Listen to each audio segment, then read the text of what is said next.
और इसीलिए आजकल कुछ विद्वान लोग ये भी कहने लगे हैं, आजकल क्या बहुत समय से विद्वान लोग कहते हैं कबीर तो अनपढ़ थे। कबीर साहब को समाज से काट करके रखने की बहुत चेष्टा की गई। कुछ विद्वान तो ये कहने लगे कि कबीर तो अनपढ़ गंवार हैं और उनकी वाणी तो अड़बड़ वाणी है, ठिकाना नहीं है क्या कहते हैं, इसलिए उनके पीछे जाने की आवश्यकता नहीं है। कुछ सुधरे हुए विद्वान थे जो सभ्य भाषा में बोलते थे, वो कहने लगे कि सभी कबीर साहब तो बहुत ऊंचे हैं, बहुत पहुंचे हुए हैं और उनकी बात समझना कठिन है। बात दोनों एक ही है। एक भी समाज से काटने की, कबीर साहब से समाज को काटने की चेष्टा की, दूसरे भी वैसे किए। एक कड़क ढंग से कहे, अलग ढंग से कहे और दूसरे मीठे ढंग से कहे। ऐसे लोग मुझे भी मिले। वास्तव में कबीर साहब की प्रासंगिकता है। उस समय अशिक्षा का युग था और जैसे कि मैं कह रहा था कि कबीर साहब पढ़े लिखे नहीं थे। अब उसके लिए एक साखी कहते हैं, कबीर साहब ने कहा है, मसी कागज छुओ नहीं, कलम गहो नहीं हाथ, चारिम युग का महात्म, कबीर मुख ही जनाई बात। तो कहे साहब तो कापी पेन छुए नहीं, अनपढ़ थे, पढ़े लिखे नहीं थे, लेकिन लोग क्या करते हैं, आधी मुर्गी खा लें और आधी मुर्गी अंडा दे। एक साखी के एक अर्धाली को, एक साखी के एक पंक्ति को लेते हैं, मसी कागज छुओ नहीं, कलम गहो नहीं हाथ। मसी और कागज, स्याही और कागज, कलम मैं छूता नहीं हूं या छुआ नहीं हूं, लेकिन उस दूसरी पंक्ति को कोई ध्यान नहीं देता। चारिम युग की महात्म कबीर मुख ही जनाई बात। चारिम युग में जिसकी महत्ता है उसको मैं मुख से ही कह के बता देता हूं। इसके लिए मुझे कलम और कागज की आवश्यकता नहीं है। ये संदेश है। चारिम युग में किसकी महत्ता है साहब? किसकी महत्ता है? आत्म तत्व की, सत्ता की, अस्तित्व की। उस चीज को साहब कहते हैं, इसके लिए मुझे कापी कागज की आवश्यकता नहीं है। और अभी हम लोग सुन रहे थे ना, तू कहता कागज की लेखी, मैं कहता आखन की देखी। ये बहुत बड़ा संदेश है समाज के लिए। लिखा पोती की बात कबीर साहब नहीं करते हैं, अनुभव जन्य बात करते हैं। जो उन्होंने समझा, जो उन्होंने जाना, वो बात समाज में कहा। बहुत सारी बात है, अगर इसी पद पर हम कहें तो भी बहुत गहरी बातें आती है। तेरा मेरा मनवा कैसे एक होई रे, तू कहता कागज की लेखी, मैं कहता आखन की देखी। हे भाई, तेरा और मेरा मन एक कैसे होगा? तुम कागज में लिखी है, पोथियों में लिखी है, इसलिए तुम वो बात कहते हो, और मैं तो अनुभव की बात करता हूं। साधना जन्य बात करते हैं कबीर साहब, जीवन की बात करते हैं। तुम अस्तित्व को, तुम सत्ता को, तुम परमात्मा को, तुम भगवान को, तुम देवी देवता को शास्त्रों में जो लिखी बात है उसके अनुसार से देखना चाहते हैं, और मैं अनुभव की बात करता हूं।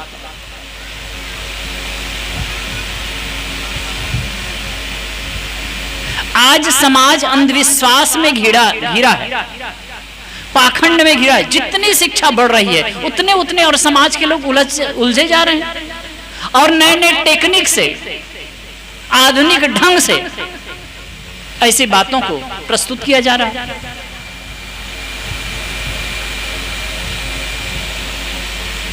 साहब इस पर जम करके कहे। बहुत सारी बातें हैं, देखा जाए तो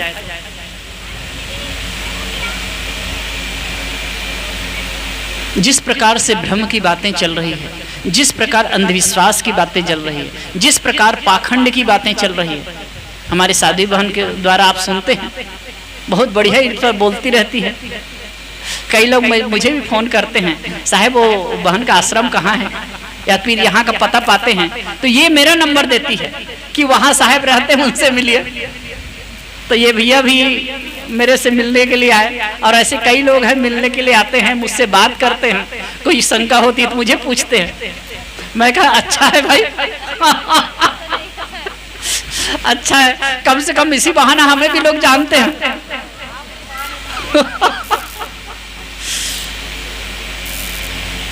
आदमी अपना विवेक का विचार नहीं करता है। अभी मैं साहब के पिताजी के पास में जैसे गया तो मेरे पास आके बैठ गए और बातचीत करने लगे। कई तरह की बातें हुई, कहे साहब हमको थोड़ा विवेक तो करना चाहिए। तो गजब। और कई बातों पर मैं वो बहुत ज्यादा उस चीज पर नहीं कह सकता हूँ, कई चीजों पर वो फोकस करके कहने लगे। और एक बात बहुत बढ़िया और कहे वो कि चाहे कुदरत कहो, चाहे भगवान कहो, चाहे प्रकृति कहो, उन्होंने दो चीज बहुत अच्छा बनाया है। तो क्या? एक तो मृत्यु, मनुष्य की मृत्यु हो जाती है, और दूसरी बात है कि वो यहां से कुछ नहीं ले जा सकता यहां से कुछ नहीं ले जा सकता है, और दूसरी बात है यहां वो मर जाता है। अगर जीवन रहे तो क्या होगा?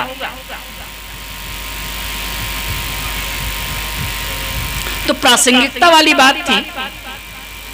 ये अच्छी बात है कि यहां से मरना होता है, जीता ही रहे आदमी, असक्त हो जाए, असमर्थ हो जाए। तो कई लोग कहते हैं भाई ये परिस्थिति बनती है तो आदमी कहते हैं कि भाई चलो जल्दी से यहाँ से चले जाएं, कितने लोगों को। लेकिन दुर्भाग्य यह है कि मोह ऐसा जकड़ता है, शरीर जवाब दे रहा है। ये प्रकृति ना इतना सुंदर काम कर रही है कि क्या पूछना।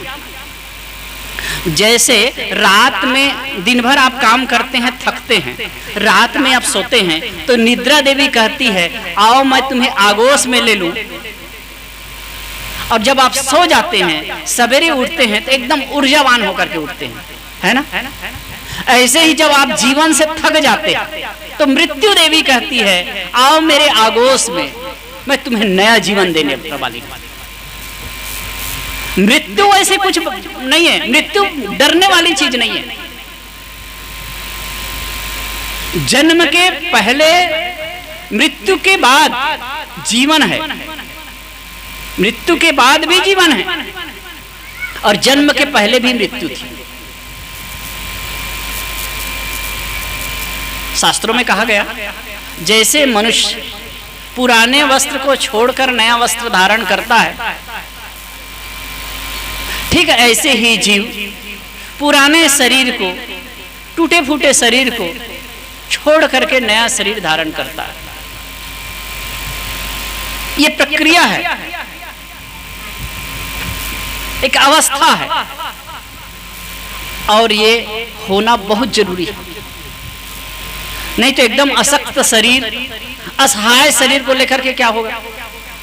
लेकिन कभी कभी मैं देखता हूं इतना असहाय और दुखी रहते हैं, लेकिन जो मोह है इतना प्रबल होता है आदमी का कि उसे जीने नहीं देता, मतलब उसको मरने नहीं देता। मुझे प्रसंग याद आया, घटना याद आई, मैं बताऊं। माता बहनें भी हैं। एक बूढ़ी माँ का उसके रीढ़ की हड्डी में रोग हो गया और टूट गया, कहीं चोट लगी, हल्का से गिरी और टूट गया। फिर उनको हॉस्पिटल ले गए, डॉक्टर ने चेक किया, तपास किया, उसके बाद कहा कि ये बूढ़ी माँ अब कभी भी खड़ी नहीं हो सकती, क्योंकि ऐसा रोग है कि इनकी हड्डी टूटी हुई है, ये पुनः वो ठीक नहीं हो सकेगी। उनके बहू ने, भक्त हैं, आते हैं आश्रम में, तो उन्होंने फोन किया साहब जी ऐसी सी बात है और आप आइए। सूरत की ही बात है। तो मैं एक जगह दूसरे जगह कार्यक्रम में गया था, तो उनके यहाँ गया, बैठा, बातचीत हुई, तो देख करके माता रोने लगी, बहुत दुखी थी बेचारी और रोने लगी। अब पहली बात क्या कही कि साहब ऊपर वाले के यहाँ जगह नहीं है क्या, मुझे नहीं बुला रहे हैं, मुझे नहीं बुला रहे हैं, उनके पास जगह है नहीं है क्या? तो मैं उनको समझाया कि माता प्रारब्ध पूरा होगा ना तो जाना होगा, जो प्रारब्ध में दुख भोगना है वो तो भोगना ही है। ये बात है कि वो तो हमारे बस में नहीं है, लेकिन यह बताओ कि तुम्हारी बहू है वो सेवा करती है कि नहीं? तब कहे साहब करती है। और बताओ मैं, वो 12 साल तक की जी वो माता, बिस्तर पर ही उनका टट्टी पेशाब करवाते थे, खाना खिलाते थे, सब कुछ बिस्तर पर होता था, लेकिन वो बहू भी इतना भाव से सेवा करती रही। यहाँ तो 1-2 दिन 2-4 दिन हो जाए तो कठिन हो जाता है। उस माता को मैंने कहा, अच्छा माता आप मृत्यु की बात तो कर रही हैं, मृत्यु मांग रही हैं, कोई तुम्हारी अंतिम इच्छा तो नहीं है? उन्होंने कहा, उनको मैं पूछा कि आपकी कोई अंतिम इच्छा तो नहीं है? तो कहे कि हाँ साहब है, शायद सब चाहते हुए कहा होगा। क्या उनका पोता उस समय मेरे ख्याल से 11-12 वर्ष का था, तो कहे कि इनकी शादी हो जाए और इनके बच्चे देख लो, ये मोह, ये सच्ची घटना बता रहा हूं मैं। तो यही मोह तो दुख देता है। हमको यही सबको तोड़ना है। प्रासंगिकता की बात कहें, जब तक समाज में अंधविश्वास रहेगा, जब तक कुरीति रहेगी, जब तक आपस में वैमनस्य रहेगा, जब तक ईश्वर और परमात्मा को, अल्लाह और खुदा को लेकर के आपस में लड़ाई रहेगी, तू मैं रहेगा, जब तक मनुष्य के बीच ऊंच नीच की भावना रहेगी, कबीर साहब की प्रासंगिकता रहेगी। आज से पहले अशिक्षा का युग था, उस समय अपनी बात कहे हैं, लेकिन आज का नहीं है। ईश्वर और परमात्मा को, ईश्वर और ब्रह्म को कहना चाहिए, ईश्वर और खुदा को लेकर, राम और रहीम को लेकर झगड़ा नहीं। अभी हम साध्वी बहन से सुन रहे थे, तीरथ और मूरत को लेकर बहुत सारी बातें हैं। और इस झगड़े में पड़ करके आदमी कहां जा रहा है? आंखों देखी बात, कुछ लिखा है, कुछ कह दिए, उसी के चक्कर में पड़ गए। कबीर साहब कहते हैं, इस भ्रम में अपने आप को न डालो, समझो तथ्य को।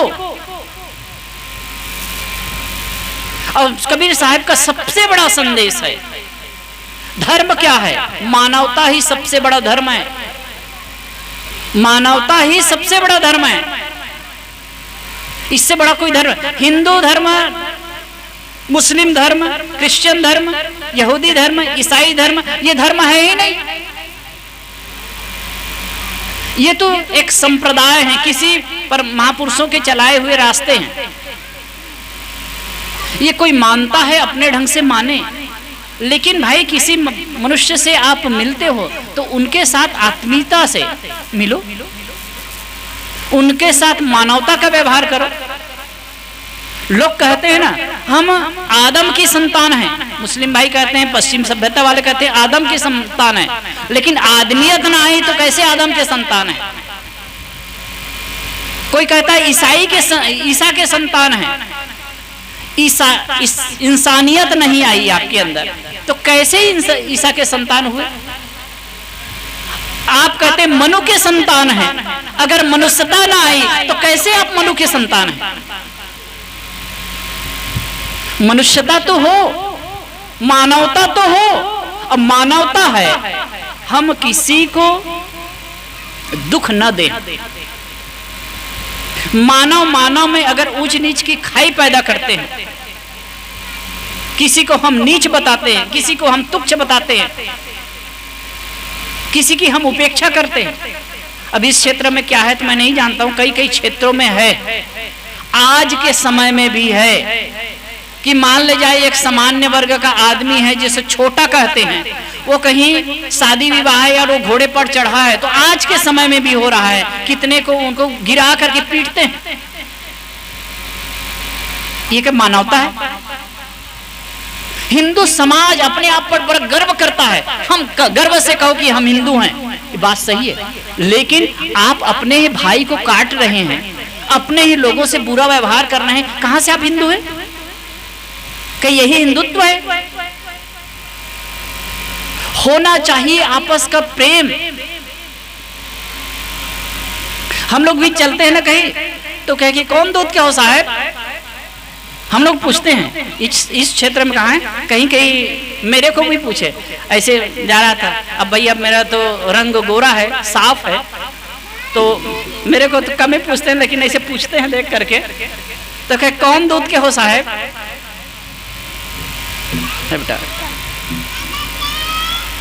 तब हम कहे भाई कौन दूध चाहिए आपको,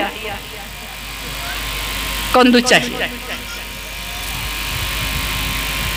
मैं कहा अच्छा ये बताओ कि आपको अपनी बेटी ब्याहना है मुझसे? सीधी से कहा मैं, क्या आपको अपनी बेटी ब्याहना है मुझसे जो जाति पूछते हैं?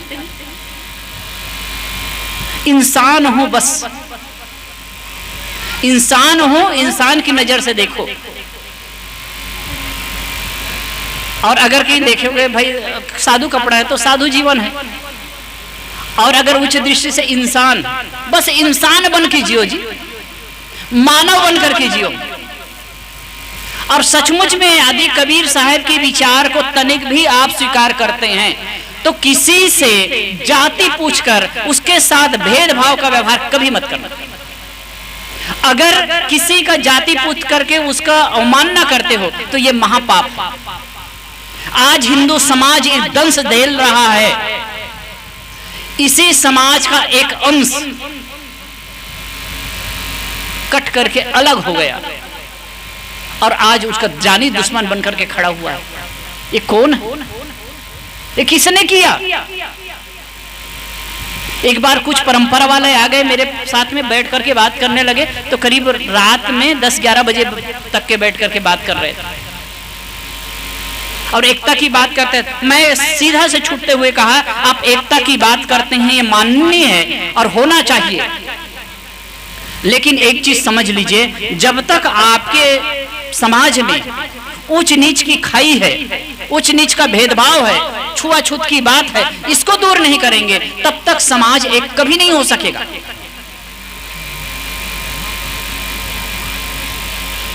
तो कबीर साहब का पहला धर्म है मानवता। मानवता को स्वीकार करिए। शास्त्रों में भी कहा है आत्मनः प्रतिकूलानि परशाम न समाचरेत्। आत्मा के प्रतिकूल व्यवहार न करना ही धर्म है, यही धर्म है। आप क्या चाहते हो? आप क्या चाहते हो? कोई आपके साथ में बुरा व्यवहार करे अच्छा है? हाँ भाई, अगर कहीं किसी से जाति शादी विवाह करते हो, अंतर जाति नहीं मानते हो, तो आपस में पूछ लो, उस समय बनता है। राह चलते किसी को पूछ रहे हो, क्या मतलब है? तो पहली बात है, कबीर साहब कहते हैं मानवता ही धर्म है। आप मनुष्य हैं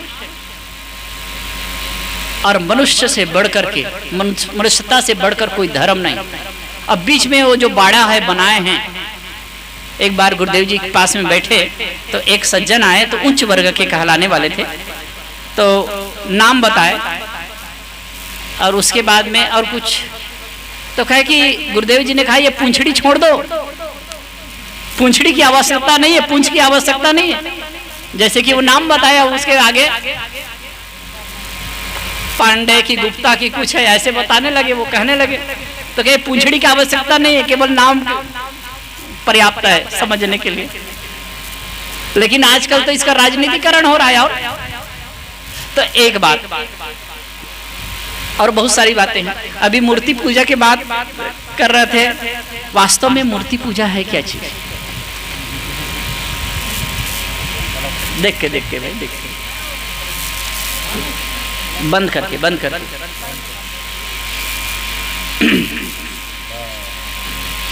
आदमी जो मानता है माने, लेकिन सच्ची मूर्ति क्या है? वेदों में, शास्त्रों में भी आया है कि असली देवता कौन है। मातृदेवो भव, पितृदेवो भव, अतिथि देवो भव, आचार्य देवो भव। और जो महापुरुष की मूर्ति बना करके मंदिर में रखते हैं, स्थापित करते हैं, हमारे भारतीय समाज का सबसे बड़ी विडंबना मैं बताऊं कि जब तक कोई महापुरुष रहता है उनकी अवमानना की जाती है, उनकी उपेक्षा की जाती है,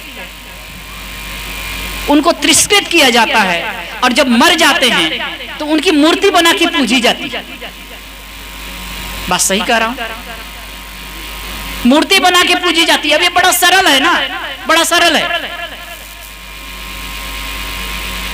उनके आदर्शों पर चलना, इसलिए कहा जाता है हम राम को तो मानेंगे, राम की नहीं मानेंगे, कृष्ण को मानेंगे, कृष्ण की नहीं मानेंगे, कबीर को मानेंगे, कबीर की नहीं मानेंगे। कबीर साहब जिस चीज का बराबर पुरजोर खंडन किया, विरोध किया, उन्हीं की मूर्ति बना करके पूजा हो गई शुरू। असली तत्व जब तक है ना, तब तक ये चेतन मूर्ति की पूजा कीजिए, समझिए उसको। कुछ बहनें, 2 बहनें पुलिस विभाग में काम करती हैं, तो वो एक दिन शाम के समय आए, हम आश्रम में 2-3 लोग रहे, मिलने के लिए आए, बैठे, तो अचानक आए तो मैं समझ नहीं पाया। ऑफिस में बैठा मैं कुछ लिख रहा था, बाहर निकला, मिला, हाथ जोड़ के नमस्कार किया, तो बैठे, कहे कि महाराज जी हम मूर्ति कहाँ है दर्शन के लिए। तब अब पढ़े लिखे एजुकेटेड, अब भाई भावना है, धारणा है, तो मैं कहा कि बैठिए बैठिए बैठिए। मैं कहा बहन आश्रम है, मूर्ति नहीं है, फोटो है, आप देख लीजिए। तो देखिए, फिर उसके बाद बैठाया। मैं कहा कि देखिए यहाँ जड़ मूर्ति नहीं रहती है, चेतन मूर्ति रहती है। तो इस पर मैं कहा एक जड़ मूर्ति होती है, एक चेतन मूर्ति होती है। जड़ मूर्ति न बोलती है, न डोलती है, न खाती है, न पीती है, और न कुछ कहती है। और चेतन मूर्ति है, बोलती है, डोलती है, खाती है, पीती है, खिलाती है, सेवा भी करती है। तो यहाँ संत महात्मा रहते हैं, चेतन मूर्ति, और आते हैं आगंतुक, उनकी व्यवस्था होती है। जब समझाया तो समझी कि सही कहते हैं महाराज। तो जड़ मूर्ति है, प्रतीक है, उसके भी आवश्यकता है, उनकी उसकी भी महत्ता है। महत्ता नहीं है ऐसी नहीं है, महत्ता उसकी भी है। आप किसी महापुरुष की चित्र या मूर्ति रखते हैं तो उससे भी सद्प्रेरणा मिलती है। गुजरात में एक बड़ा अच्छा सिस्टम है, घर घर में छोटा सा मंदिर होता है, और अपने इष्ट देव को, इष्ट देवी को वहाँ पर रखते हैं, और वहीं पर जा करके धूप दीप करते हैं और कुछ पाठ वाठ करते हैं। अच्छा है, करना चाहिए। ये सात्विकता के लिए, मन की पवित्रता के लिए अच्छा है, बच्चों को अच्छा संस्कार मिलता है, ये तो ठीक है। अब आपकी भावनाएं भाई, आप खिलाते हैं, उनको दूध पिलाते हैं और उनको और कुछ करते हैं, ये आप जाने। लेकिन उससे जो मूर्ति है वो रखते हैं, उससे प्रेरणा ये मिलती है कि हम जब किसी महापुरुष के चित्र या मूर्ति रखते हैं तो देख करके मन में शुभ भावना जगती है। बुद्ध की रखें, महावीर की रखें, कबीर की रखें, राम की रखें, कृष्ण महाराज की रखें, या और भी कोई महापुरुष हैं, उनकी चित्र मूर्ति को रखते हैं तो सात्विकता का भाव आता है। और उनके जगह में अगर फिल्मी एक्टर और एक्ट्रेस के रखेंगे तो भी भाव जगेगा, जगेगा कि नहीं? वहां अमिताभ बच्चन, श्रीदेवी और आजकल के बहुत सारे हैं, उनके रखोगे तो उसका भी असर पड़ेगा कि नहीं? तो सीधी सी बात है, ऐसे महापुरुष के चित्र और मूर्ति पवित्र महापुरुषों का रखते हैं तो उससे सद्प्रेरणा जगती है मन में। और दूसरी बात है कि जब आप अगरबत्ती धूप दीप जलाते हैं तो उसके लिए नहीं है। अभी साहिब जी हैं, वो बहुत बढ़िया कहते हैं, जब आप किसी मंदिर में जाते हो और कहीं दीपक लगाते हो तो उस समय एक भावना करो कि दीपक की आवश्यकता उसको है कि मुझे है। दीपक जलाते हो तो उस समय ये सोचो कि हे प्रभु, हे भगवान, हे इष्ट, हे देवी, मैं आपके पास में दीपक जला रहा हूं। मेरे अंदर ज्ञान का दीपक जले, जिससे मेरे हृदय के अज्ञानता की रोशनी दूर हो जाए। मेरे अंदर अज्ञानता का जो, हमारे अंदर जो अज्ञानता का अंधकार है वो दूर हो जाए, ज्ञान की रोशनी जल जाए। अगर ऐसी भावना रखते हो ना तो ये अच्छी बात है। और उसकी असली पूजा है सफाई, स्वच्छता से रखिए, सफाई से रखिए, शुद्धता से रखिए। कहीं कहीं होता है कि रख दिए है मूर्ति, वहीं पर ला करके कुछ कपड़ा टांग दिए। कई लोग होते हैं तो वही नीचे में जूता रख दिए। ऐसा नहीं है, उसका भी कद्र करिए। और वास्तव में चेतन मूर्ति हैं, उनके साथ में अच्छा व्यवहार करिए। एक जगह की बात मैं बताऊं, मैं अगर संस्मरण कहूं तो ऐसे बहुत सारी बात है। वहां पर दुर्गा की स्थापना की हुई थी। यहाँ भी होता होगा, दुर्गा वगैरह रखते होंगे, दुर्गा या गणेश। और वहां उसकी पूजा होती थी 9 दिन तक, एकदम जलसा, भारी उत्सव का माहौल, त्योहार का माहौल। मैं कहा अच्छी बात है भाई। लेकिन एक घर में हम गए थे, वहां बाजू में हम देख रहे थे, उस घर में एक माता थी, बुढ़िया माता थी, वो अशक्त थी, बीमार थी, उसकी कोई सेवा नहीं कर रहा था। वो पानी के लिए बार बार पानी के लिए चिल्ला रही थी और घर वाले सब लोग दुर्गा देखने गए। अब ये क्या तमाशा है? घर में जो देवी है साक्षात, उसकी तुम उपेक्षा कर रहे हो और जाकर के मूर्ति जो मिट्टी की बनी हुई उसकी पूजा अर्चना कर रहे हो, तो क्या देवी खुश होगी? कोई देवता खुश होगा? तो वास्तविकता को समझो। इसलिए कबीर साहब कहते हैं, तू कहता आखन की देखी, मैं कहता कागज की लिखी।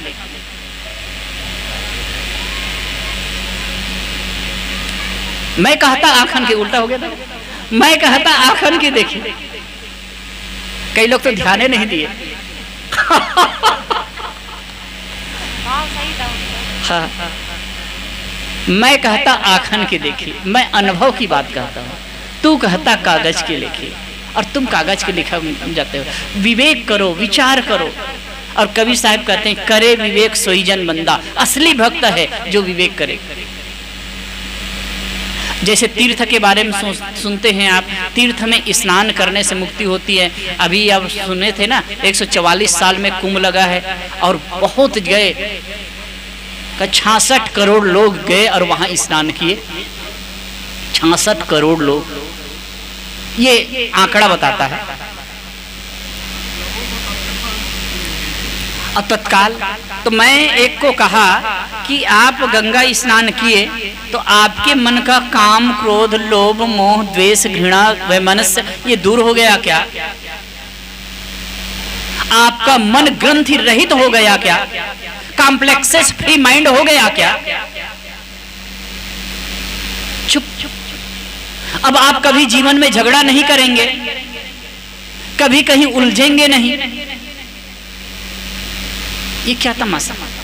हाँ, भावना है, जाते हैं, अच्छी बात है। एक ने बहुत अच्छी बात बताई कि साहब वहां का पानी ठंडा रहता है और ठंडा पानी में जैसे उतरते हैं तो एकदम थोड़े समय के लिए मन शांत हो जाता है। यही मुक्ति है। यही मुक्ति है। ज्यादा नहीं बढ़ाऊंगा। एक इसी पर एक घटना गुरुदेव जी का बहुत पहले उन्होंने कहा था, बताऊं। एक सज्जन, एक आर्मी का अफसर था, वो अपने पत्नी के साथ में, शायद यूपी का रहा, कहीं का रहा, आ रहा था। तो प्रयागराज के पास में उसकी पत्नी ने कहा, एकदम गांव की देहात की रहने वाली थी उसकी पत्नी, तो उन्होंने कहा कि ऐसा है, हम लोग यहाँ रुक जाते हैं, प्रयागराज की बहुत महिमा है, यहाँ स्नान करेंगे, थोड़ा घूमेंगे, उसके बाद जाएंगे। तो कहे भाई पत्नी का मन रखने के लिए कहा ठीक है चलो उतरते हैं। उतरे और एक एरिया है, नाम नहीं लूँगा, वहाँ पर उतरे, ट्रेन से उतरे और वहाँ गए। वहाँ कुछ कहे कि भाई यहाँ चलो शॉपिंग कर लेते हैं, कुछ खरीद लेते हैं, खरीदने के लिए गए और वहाँ देखे एक दुकान के पास में अपनी पत्नी को बैठा दिए और कहे कि मैं थोड़ा सा और गली से आता हूँ। और उनकी पत्नी गांव देहात की बेचारी एक जगह बैठी थी। 5-7 मिनट के बाद वो अंदर से जब बाहर आए तो उसकी पत्नी गायब थी, वहाँ नहीं थी। तो दुकानदार से पूछा कि भाई मेरी पत्नी यहाँ पे बैठी थी, अब वो उनके यहाँ भी कुछ खरीदा होगा, मेरी पत्नी यहाँ पर बैठी थी, कहाँ गई वो, कहीं गई क्या? तो उसने झल्लाते हुए कहा दुकानदार ने, क्या मैं तुम्हारी पत्नी का ठेका लिया हूं? गई होगी कहीं। अब वो भाई को पता था कि मेरी पत्नी इतनी सीधी सादी है और मैं बाहर हूं तो वो कभी नहीं जाएगी। तो प्रेम से पूछने की चेष्टा किया, जब नहीं बताया ना तो रिवॉल्वर निकाल करके उसके कनपट्टी पर लगाया। अब बता साला, नहीं तो अभी शूट कर दूंगा। तो वो घबराया और उनके जो गैंग वाले थे, कुछ लोग 2-4 लोग उसकी पत्नी को दूर दूसरे गली में ले गए थे और उनके पूरे गहने जेवर सब निकला लिया और पता नहीं क्या गलत काम करते, रेप वेप करके मार के फेंक देते, क्या करते पता नहीं, लेकिन कुछ ही समय में उनको हाजिर कर दिया, सब कुछ मिल गया। तब उस भाई ने कहा कि हे माँ गंगे, तुम इन पापियों को शुद्ध कर दो, मुझे आपकी आवश्यकता नहीं। यह तमाशा है, हमारी भावना है, हम जाते हैं वो बुरा नहीं है, जाना चाहिए, लेकिन वहां जाकर हम करते क्या?